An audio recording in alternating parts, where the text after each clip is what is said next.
उद्योगमंत्री उदय सामंत डोंबिवलीमध्ये घटनास्थळी पाहणी केलेली आहे आणि त्यांच्याशी बातचीत केली आमचे प्रतिनिधी विशाल सवणे यांनी।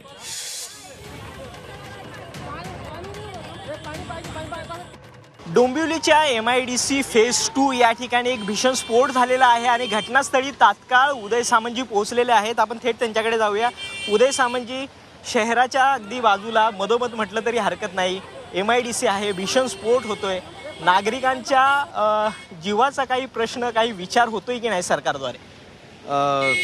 हा स्फोट झाला म्हणून मी या ठिकाणी सांगत नाही, परंतु 1 ते 1.5 वर्ष या केमिकल कंपन्या ज्या आहेत, 42 केमिकल कंपन्या ज्या आहेत, त्यातल्या कॅटेगरी वाईज काही ज्या लोकांना बाधित कंपन्या आहेत, हा स्थलांतर करण्याचा प्रश्न ऐरणीवर होता। 2 वर्षापूर्वी त्याची घोषणा देखील झालेली होती, परंतु ती घोषणाच होती, त्या राजकारणामध्ये मला जायचं नाही। परंतु या वर्षामध्ये आपण ॲक्विएशन लँडचं केलेलं आहे, फक्त आचारसंहितेमुळे लँड अलॉटमेंट राहिलेली आहे। इंडस्ट्रियलिस्टची आपण समजूत देखील काढलेली आहे।